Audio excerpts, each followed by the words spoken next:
Pork and beans is a classic combination, and this might be my favorite version of it.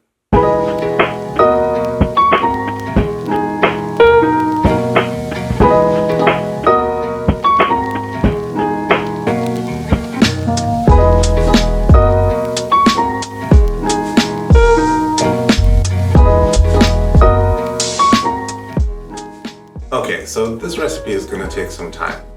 But sometimes if you want your food to really stand out, you have to invest some time in it. The recipe for cooking this pork shoulder comes from Chef John of Food Wishes. He does really great work. If you don't know his channel, the link is in the description.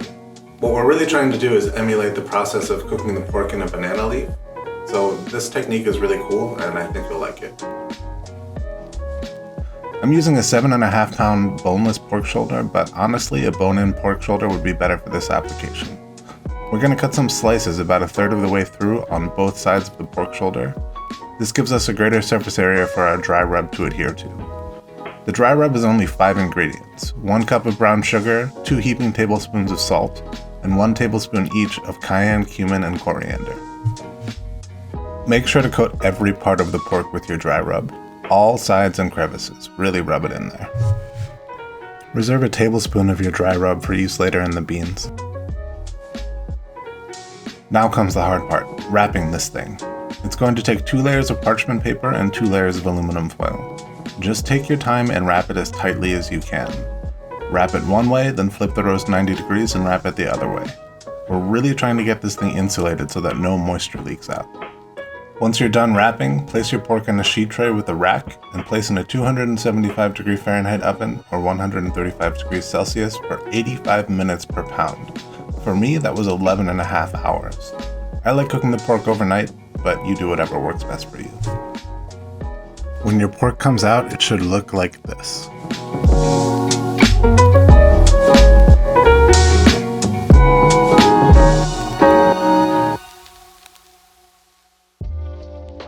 I forgot to mention that when your pork comes out of the oven, you need to let it rest for at least an hour before opening it. Now let's get to the beans. You need to soak your beans for at least 2 hours before cooking them, preferably overnight. Just dump some cold water on them and stick them in the fridge. For this recipe, I'm using a standard 1 pound bag of black beans.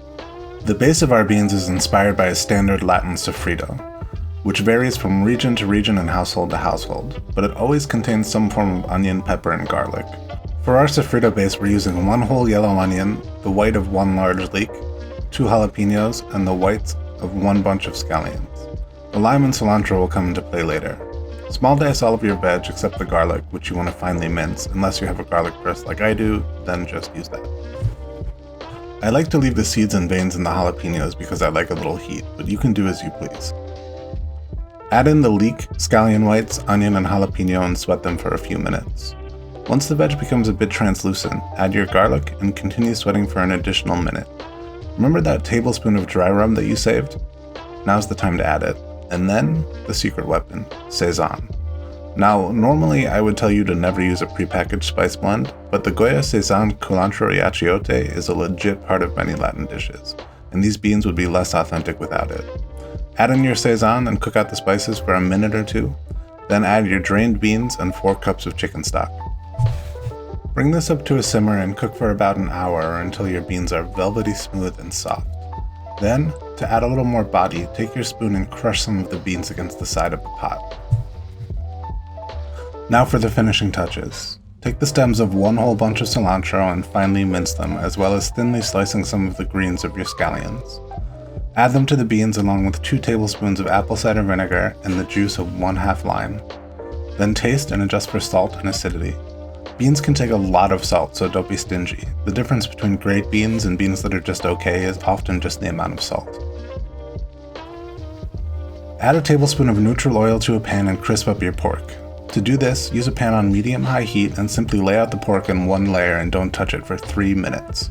After that time, your pork should be warmed through and nice and crisp on one side. Now all that's left to do is plate.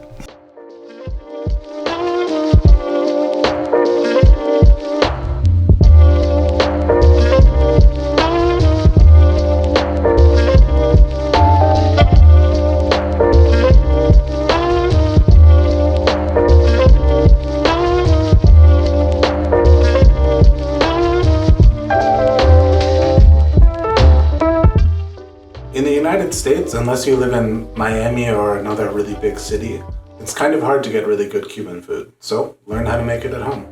I hope you enjoyed this video. Do all the YouTube stuff, like, subscribe, leave questions in the comments, and I will see you next time.